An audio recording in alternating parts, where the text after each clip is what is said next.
ಎಲ್ಲರಿಗೂ ನಮಸ್ಕಾರ. ಶ್ರೇಷ್ಠ ಫ್ಯಾಮಿಲಿ ಚಾನಲ್ಗೆ ಸ್ವಾಗತ. ಮಳೆಗಾಲದಲ್ಲಿ ಮಲ್ಲಿಗೆ ಹೂಗಳು ತುಂಬ ಸಣ್ಣದಿರ್ತದೆ. ನಮಗೆ ಇವತ್ತಿನ ಮೊಗ್ಗು ಯಾವುದು, ನಾಳೆಯ ಮೊಗ್ಗು ಯಾವುದು ಅಂತ ನಮಗೆ ಗೊತ್ತೇ ಆಗೋದಿಲ್ಲ. ಅಷ್ಟು ಸಣ್ಣ ಹೂಗಳಿರ್ತದೆ. ಆ ರೀತಿ ಸಣ್ಣ ಹೂಗಳಾಗಲಿಕ್ಕೆ ಕಾರಣವೇನು, ಅದಕ್ಕೆ ಏನಾದರೂ ನಮಗೆ ಬೇರೆ ಸೊಲ್ಯೂಷನ್ ಇದೆಯಾ ಅಂತ ಹೇಳಿ ಈ ವಿಡಿಯೋದಲ್ಲಿ ನಿಮಗೆ ತಿಳಿಸ್ತಾ ಇದ್ದೇನೆ. ಹಾಗೆಯೇ ಹೂವನ್ನು ಹೇಗೆ ಕಟ್ಟುವುದು ಅಂತ ಹೇಳಿ ಕೂಡ ನಿಮಗೆ ತಿಳಿಸ್ತೇನೆ. ಸ್ನೇಹಿತರೆ, ಇವಾಗ ಸ್ವಲ್ಪ ಗಿಡಗಳು ಹಳದಿ ಆಗ್ತಾ ಬಂದಿದೆ. ಎಲ್ಲ ಗಿಡಗಳೆಲ್ಲ, ಕೆಲವೊಂದು ಗಿಡಗಳು ಹಳದಿ ಆಗ್ತಾ ಇದೆ. ಇನ್ನು ಮಳೆಗಾಲಕ್ಕೆ ಬೇರೆಯೇ ಗೊಬ್ಬರ ಹಾಕಬೇಕು. ಯಾವ ಗೊಬ್ಬರ ಅಂತ ಹೇಳಿ ನಾನು ಹಾಕುವಾಗ, ನಿಮಗೆ ಗಿಡಗಳಿಗೆ ಹಾಕುವಾಗ ಖಂಡಿತವಾಗಿ ತಿಳಿಸ್ತೇನೆ. ಇವಾಗ ಹೂಗಳನ್ನು ಹೇಗೆ ಕಟ್ಟುವುದು ಅಂತ ಹೇಳಿದರೆ, ಇಲ್ಲಿ ನೋಡಿ, ಬಾಳೆ ದಿಂಡಿನ ದಾರದಲ್ಲಿ ನಾನು ಹೂವನ್ನು ಕಟ್ಟೋದು. ಇಲ್ಲಿ ಬಾಳೆ ದಿಂಡಿನ ದಾರದಲ್ಲಿ ಒಂದು ಹೂವನ್ನು ಮೇಲ್ಭಾಗ, ಇನ್ನೊಂದು ಹೂವನ್ನು ಕೆಳಭಾಗಕ್ಕೆ ಇಟ್ಟು ಆ ಎರಡು ಹೂವಿಗೂ ಒಂದು ರೌಂಡ್ ತಂದು ಸೆಕೆಂಡ್ ನಾವೇನು ಮಾಡಬೇಕಂತ ಹೇಳಿದರೆ, ಈ ರೀತಿ 8 ಆಕಾರ ಅಂದರೆ 8 ಬರ್ತದೆ ನೋಡಿ, ಆ ಆಕಾರದಲ್ಲಿ ಬಾಳೆ ದಿಂಡಿನ ದಾರವನ್ನು ಮಾಡಿ ಹೂವಿನ ಮೇಲ್ಭಾಗಕ್ಕೆ ಹಾಕಿ ಏನು 8 ಆಕಾರ ಇರ್ತದೆ ನೋಡಿ, ಅದನ್ನು ಹೂವಿನ ಮೇಲ್ಭಾಗಕ್ಕೆ ಹಾಕಿ ಅದನ್ನು ಸಾಫ್ಟಾಗಿ ಎಳಿಬೇಕು. ಇಷ್ಟೇ. ಹೂ ಹೇಗೆ ಕಟ್ಟುವುದಂತ ಹೇಳಿ ನಾನು ಡಿಟೇಲಾಗಿ ವಿಡಿಯೋ ಮಾಡಿದ್ದೇನೆ. ಹಾಗಾಗಿ ನಾನು ಅದರ ಬಗ್ಗೆ ಜಾಸ್ತಿಯಾಗಿ ಹೇಳಲಿಕ್ಕೆ ಹೋಗುವುದಿಲ್ಲ. ನಿಮಗೆ ಬೇಕಿದ್ದರೆ ಹೇಳಿ, ಖಂಡಿತ ನೆಕ್ಸ್ಟ್ ನಾನು ನಿಧಾನವಾಗಿ ಹೂ ಕಟ್ಟಿ ನಿಮಗೆ ವಿಡಿಯೋ ಮಾಡಿ ತಿಳಿಸ್ತೇನೆ. ಹಾಗೆಯೇ ಸ್ನೇಹಿತರೆ, ಏನಂತ ಹೇಳಿದರೆ, ನಾನು ಆಗ ಹೇಳಿದಾಗೇ ಇವಾಗ ಹೂ ತುಂಬ ಕಡಿಮೆ ಆಗ್ತಾ ಇದೆ. ಅಂದರೆ ತುಂಬ ಜನರ ಇನ್ನೊಂದು ಸಮಸ್ಯೆ ಏನಂತ ಹೇಳಿದರೆ, ನಮಗೆ ಹೂ ಕಡಿಮೆ ಆಗ್ತಾ ಇದೆ, ಏನು ಮಾಡುವುದು, ಹಾಗೆಯೇ ಹೂಗಳು ತುಂಬ ಸಣ್ಣದು, ಏನಾದರೂ ಅದಕ್ಕೆ ಮೆಡಿಸಿನ್ ಇದೆಯಾ ಅಂತ ಹೇಳಿ ಕೂಡ ನನಗೆ ಕಮೆಂಟ್ ಬಂದಿತ್ತು. ಹೌದು ಸ್ನೇಹಿತರೆ, ಇವಾಗಿನ ಹೂ ನನಗೇ ಕನ್ಫ್ಯೂಷನ್ ಆಗ್ತದೆ. ಇಷ್ಟು ನಾನು ಮಲ್ಲಿಗೆ ಹೂ ಕೊಯ್ದು ಕಟ್ಟಿ ಮಾರುಕಟ್ಟೆಗೆ ಕೊಡ್ತಾ ಇದ್ದವಳಿಗೆ ಇವಾಗ ನನಗೇ ಕನ್ಫ್ಯೂಷನ್ ಆಗ್ತದೆ. ಇವತ್ತಿನ ಹೂ ಯಾವುದು, ನಾಳೆಯ ಹೂ ಯಾವುದು ಅಂತ ಹೇಳಿ. ನಾಳೆಯ ಹೂವು, ಇವತ್ತಿನ ಹೂವು ಅಂತ ಕೊಯ್ದರೆ ತುಂಬ ಸಣ್ಣ ಸಣ್ಣ ಮೊಗ್ಗು ಕೂಡ ಇವತ್ತಿನ ಹೂವಿನ ಜೊತೆ ಬರ್ತದೆ. ಇಲ್ಲ, ಅದು ಇವತ್ತಿನ ಹೂವಲ್ಲ ಅಂತ ಬಿಟ್ಟರೆ ಗಿಡದಲ್ಲಿ ತುಂಬ ಹೂಗಳು ಅರಳಿ ಹೋಗ್ತದೆ. ಅದೂ ನಮಗೆ ಇವಾಗ ಸಮಸ್ಯೆ ಆಗಿದೆ. ಯಾಕಂತ ಹೇಳಿದರೆ, ಇವಾಗ ನಮಗೆ ಬೇಸಿಗೆ ಕಾಲದಲ್ಲಾಗಿರ್ಬೋದು ಅಥವಾ ಚಳಿಗಾಲದಲ್ಲಾಗಿರ್ಬೋದು, ನಮಗೆ ಮಲ್ಲಿಗೆ ಕೊಯ್ದ ನಂತರ ಉಳಿದಂತಹ ಮಲ್ಲಿಗೆಯನ್ನು ನಾವು ಸ್ವಲ್ಪ ಒಂದು 10-11 ಗಂಟೆಗೆ ಹೋಗಿ ನೋಡಿದಾಗ ಹೂವು ದೊಡ್ಡದಾಗ್ತದೆ. ಆವತ್ತಿನ ಮೊಗ್ಗು ಯಾವುದಂತ ಹೇಳಿ ನಮಗೆ ಕರೆಕ್ಟಾಗಿ ಗೊತ್ತಾಗ್ತದೆ. ಅಲ್ಲಲ್ಲಿ ಒಂದು ಉಳಿಬಹುದೇ ವಿನಃ ಈಗ ಗಿಡದಲ್ಲಿ ಉಳಿದಷ್ಟು ಹೂಗಳು ಉಳಿಯುವುದಿಲ್ಲ. ಅಂದರೆ ಗೊತ್ತೇ ಆಗೋದಿಲ್ಲ ದೊಡ್ಡದು ಯಾವುದು, ಸಣ್ಣದು ಯಾವುದು, ಇವತ್ತಿನ ಮೊಗ್ಗು ಯಾವುದು ಅಂತೇಳಿ ಅಷ್ಟು ಕನ್ಫ್ಯೂಷನ್ ಆಗ್ತದೆ. ಅದಕ್ಕೆ ಕಾರಣ ಒಂದೇ, ಏನು, ಮಳೆ ಬಂದು ನಮ್ಮ ಗಿಡದಲ್ಲಿ ಇದ್ದಂತಹ ಗೊಬ್ಬರ, ಪೌಷ್ಟಿಕಾಂಶ, ಗೊಬ್ಬರಗಳನ್ನೆಲ್ಲ ಅದು ನೀರಿನ ಜೊತೆ ಮಿಕ್ಸ್ ಆಗಿ ಜ್ಯೂಸಿ ಟೈಪ್ ಹೊರಗಡೆ ಹೋಗಿ ಗಿಡಕ್ಕೆ ಬೇಕಾದಂತಹ ಪೌಷ್ಟಿಕಾಂಶ ಗೊಬ್ಬರಗಳು ಸಿಗದೇ ಇದ್ದಾಗ ಸಣ್ಣ ಸಣ್ಣ ಮೊಗ್ಗುಗಳೆಲ್ಲ ಆಗಲಿಕ್ಕೆ ಸ್ಟಾರ್ಟ್ ಆಗ್ತದೆ. ಅದಕ್ಕೆಂತಲೇ ಏನು ಸಪ್ರೇಟ್ ಆದಂತಹ ಸ್ಪ್ರೇಗಳು ಇದೆಯಾ ಇಲ್ವ ಅಂತ ನಂಗೆ ಗೊತ್ತಿಲ್ಲ. ಬಟ್ ನಾನಂತೂ ಸ್ಪ್ರೇ ಮಾಡೋದಿಲ್ಲ. ಕಾರಣ ಇಷ್ಟೇ, ಮಲ್ಲಿಗೆ ಗಿಡದಲ್ಲಿ ಪ್ರತಿಯೊಂದಕ್ಕೂ ನಾವು ಸ್ಪ್ರೇಗಳನ್ನು ಹಾಕ್ತಾ ಹೋದರೆ ಅದು ನಮಗೆ ದಿನ ಹೋದಾಗೇ ಅಭ್ಯಾಸ ಆಗಿ ಹೋಗ್ತದೆ. ಅದಕ್ಕೋಸ್ಕರ ಆದಷ್ಟು ಸ್ಪ್ರೇಗಳನ್ನು ಕಡಿಮೆ ಮಾಡಿ, ಅವಾಯ್ಡ್ ಮಾಡಿ ಅಂತ ನಾನು ಹೇಳಲಿಕ್ಕೆ ಇಷ್ಟಪಡ್ತೇನೆ. ಏನಂತ ಹೇಳಿದರೆ, ಯಾವುದು ದೊಡ್ಡ ಮೊಗ್ಗುಗಳೆಲ್ಲ ಕಾಣ್ತದೆ ನೋಡಿ, ಅದನ್ನು ಕೊಯ್ಯಿರಿ. ಸೆಕೆಂಡ್ ರೌಂಡ್ 1-2-3 ಸಲ ಒಂದು ಗಿಡದಲ್ಲಿ ರೌಂಡ್ ಹಾಕಿ, ಆವಾಗ ನಿಮಗೆ ಸ್ವಲ್ಪ ಗೊತ್ತಾಗ್ತದೆ. ಎಷ್ಟೇ ನಾವು ರೌಂಡ್ ಹಾಕಿದರೂ ಹೂ ಉಳಿತದೆ. ನಂದು ಅಷ್ಟೇ ಸ್ನೇಹಿತರೆ, ನಿನ್ನೆ ಒಂದು ನಾನು ವಿಡಿಯೋ ಅಪ್ಲೋಡ್ ಮಾಡಿದೆ, ನೀವು ಅದರಲ್ಲಿ ನೋಡ್ಬೋದು ಮೊಗ್ಗಿನ ಜೊತೆ ಅರಳು ಹೂ ಎಷ್ಟು ಇತ್ತು ಅಂತ ಹೇಳಿ. ಅಂದರೆ ಅಷ್ಟು ಕನ್ಫ್ಯೂಷನ್ ಆಗ್ತದೆ. ಅದೇ ಇವಾಗ ಹೂ ಕಟ್ಟಲಿಕ್ಕೂ ಅಷ್ಟೇ ತುಂಬ ಟೈಮ್ ತಗೊಳ್ತದೆ. ತುಂಬ ಅಂದರೆ ನನಗೆ 1 ಗಂಟೆಯಲ್ಲಿ ಜಾಸ್ತಿ ಅಂದರೆ 1-1.5 ಚೆಂಡು ಕಟ್ಟಲಿಕ್ಕೆ ಆಗ್ಬೋದು ಅಷ್ಟೇ. ಅಂದರೆ ತುಂಬ ಸಣ್ಣದಲ್ಲ. ಫಾಸ್ಟ್ ಕಟ್ಟುವಾಗ ಏನಾಗ್ತದೆ ಅಂತ ಹೇಳಿದರೆ, ಅದು ಕೆಳಗೆ ಬೀಳ್ತದೆ, ಕೈಯಿಂದ ಜಾರಿ ಬೀಳ್ತದೆ. ಸ್ವಲ್ಪ ಟೈಟಾಗಿರಲಿ ಅಂತ ಸ್ವಲ್ಪ ಎಳೆದ್ರೆ ಅಲ್ಲೇ ಮುರಿದು ಹೋಗ್ತದೆ. ತುಂಬ ನಮಗೆ ಮಳೆಗಾಲದ ಹೂವನ್ನು ಕಟ್ಟಲಿಕ್ಕೆ ತುಂಬ ಸಮಸ್ಯೆ ಆಗ್ತದೆ. ಯಾರೆಲ್ಲ ಮಲ್ಲಿಗೆ ಹೂವನ್ನು ಕಟ್ಟಲಿಕ್ಕೆ ಟ್ರೈ ಮಾಡ್ತಾ ಇದ್ದೀರಿ ಅಥವಾ ಇವಾಗ ತಾನೇ ಕಲಿಬೇಕು ಅಂತ ಇದ್ದೀರಿ ನೋಡಿ, ಅವರು ದಯವಿಟ್ಟು ಮಳೆಗಾಲದ ಹೂವನ್ನು ಕಟ್ಟಲಿಕ್ಕೆ ಹೋಗಬೇಡಿ. ಖಂಡಿತವಾಗಿಯೂ ಸಾಧ್ಯ ಇಲ್ಲ. ನಮಗೆ ಇಷ್ಟು ಎಕ್ಸ್ಪೀರಿಯನ್ಸ್ ಇದ್ದವರಿಗೇ ಹೂ ಕಟ್ಟಲಿಕ್ಕೆ ಆಗೋದಿಲ್ಲ, ಇನ್ನು ಹೊಸೊಬ್ಬರಿಗಂತೂ ಖಂಡಿತವಾಗಿಯೂ ಸಾಧ್ಯ ಇಲ್ಲ. ನೀವು ಏನೇ ಇದ್ದರೂ ಮಳೆಗಾಲದಲ್ಲಿ ಹೂಗಳನ್ನು ಕಟ್ಟಲಿಕ್ಕೆ ಹೋಗಬೇಡಿ. ಏನೇ ಇದ್ದರೂ ಬೇಸಿಗೆ ಕಾಲ ಅಥವಾ ಏನು ಚಳಿಗಾಲದಲ್ಲಿ ಹೂ ಇರ್ತದೆ ನೋಡಿ, ಆವಾಗ ನೀವು ಕಟ್ಟಿ, ಆಗ ಖಂಡಿತ ನಿಮಗೆ ಹೂ ಕಟ್ಟಲಿಕ್ಕೆ ಈಸಿ ಆಗ್ತದೆ.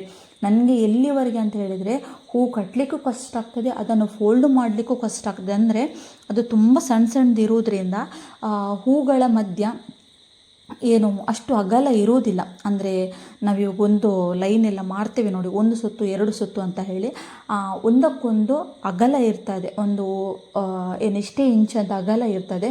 ಬಟ್ ಇದರಲ್ಲಿ ತುಂಬ ಸಣ್ಣದಿರ್ತದೆ, ಅಷ್ಟು ಅಗಲ ಇರುವುದಿಲ್ಲ. ಆಗ ನಮ್ಗೆ ಏನಾಗ್ತದೆ ಅಂತ ಹೇಳಿದರೆ, ಫೋಲ್ಡ್ ಮಾಡ್ತಾ ಹೋದಾಗೇ ಹೂಗಳೆಲ್ಲ ಸೈಡಿಗೆ ಆಗಿರ್ಬೋದಾಗ್ಬೋದು, ಅಥವಾ ಸಪೂರ ಥರ ಒಂದು ಹೂವಿನ ಸುತ್ತು ಕಾಣೋದಾಗಿರ್ಬೋದು. ಈ ರೀತಿಯ ಸಮಸ್ಯೆಗಳೆಲ್ಲ ಕಾಣಲಿಕ್ಕೆ ಸ್ಟಾರ್ಟ್ ಆಗ್ತದೆ. ಹಾಗೆಯೇ ಹೂಗಳು ಅರಳಿ ಹೋದಾಗೆ ಆಗೋದು, ಇಂತಹ ಸಮಸ್ಯೆಗಳು ತುಂಬಾ ನಮಗೆ ನೋಡಲಿಕ್ಕೆ ಕಾಣ್ತದೆ ಸ್ನೇಹಿತರೆ. ತುಂಬಾ ಕಷ್ಟ ಅಂತ ಹೇಳಿದರೆ ತುಂಬಾ ಕಷ್ಟ. ಅದಕ್ಕೇನು ಡೋಂಟ್ ವರಿ, ಏನಿಲ್ಲ, ಒಂದು 2-3 ತಿಂಗಳಷ್ಟೇ, ಜೂನ್, ಜುಲೈ, ಆಗಸ್ಟ್, ಮತ್ತು ನಮಗೆ ಒಂದು ಸೆಪ್ಟೆಂಬರ್ ನಂತರ ಅದೇ ನಾವು ಸೀಸನಲ್ಲಿ ಹೇಗೆ ನಮ್ಮ ಹೂ ಇರ್ತದೋ ಅದೇ ರೀತಿ ಇರ್ತದೆ ಸ್ನೇಹಿತರೆ. ಅದಕ್ಕೇನು ವರಿ ಮಾಡಲಿಕ್ಕೆ ಹೋಗಬೇಡಿ. ಸ್ವಲ್ಪ ಕಷ್ಟ ಆಗ್ತದೆ, ಏನು ಮಾಡಲಿಕ್ಕಾಗೋದಿಲ್ಲ. ನಾವು ಅಡ್ಜಸ್ಟ್ ಮಾಡ್ತಾ ಹೋದಾಗೇ ಖಂಡಿತ ನಮಗೆ ಮಲ್ಲಿಗೆ ಕೃಷಿಯಲ್ಲಿ ಯಶಸ್ಸು ಸಿಗ್ತದೆ.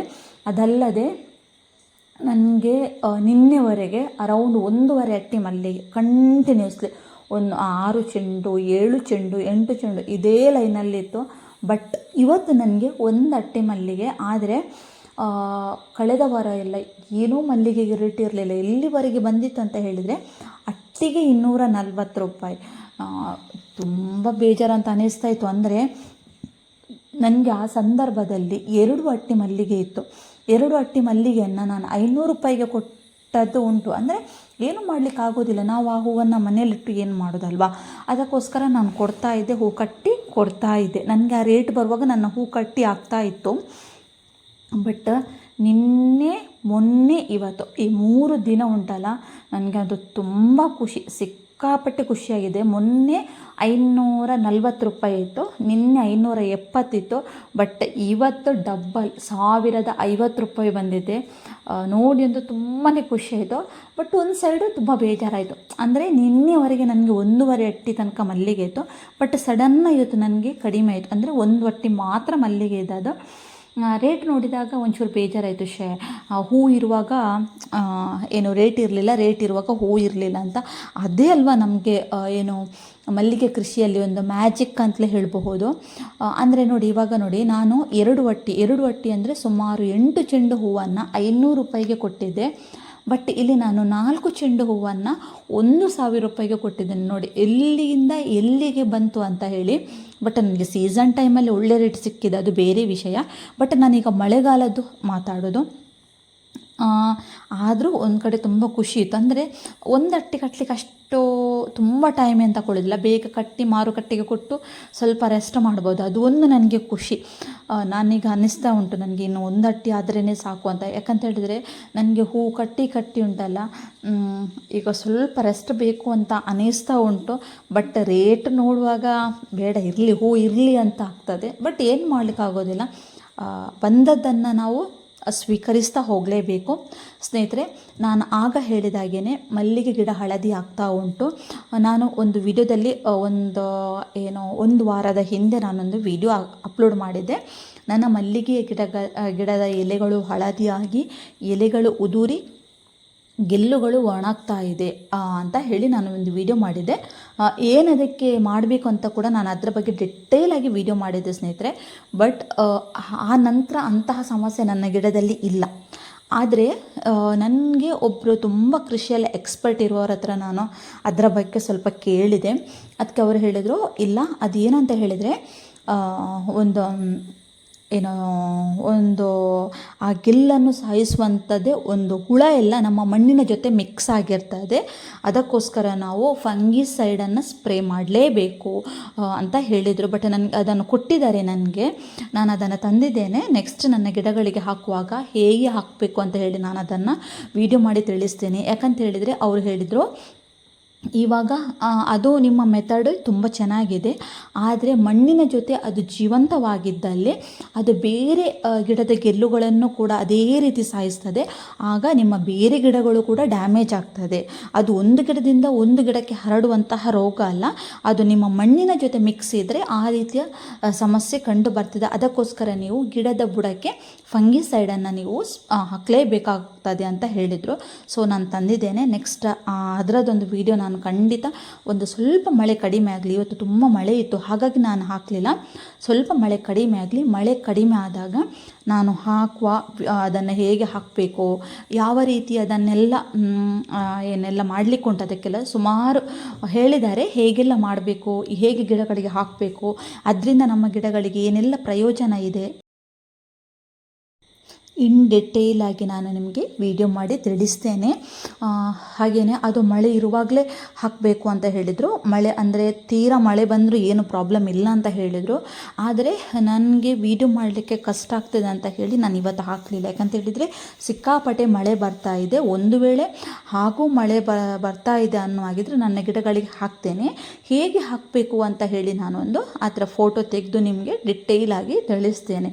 ಯಾವುದಾದ್ರೂ ಎರಡರಲ್ಲಿ ಒಂದು ಬಗೆಯ ವಿಡಿಯೋ ಮಾಡಿ ನಿಮಗೆ ನಾನು ಖಂಡಿತವಾಗಿ ನಿಮಗೆ ತಿಳಿಸ್ತೇನೆ ಸ್ನೇಹಿತರೆ.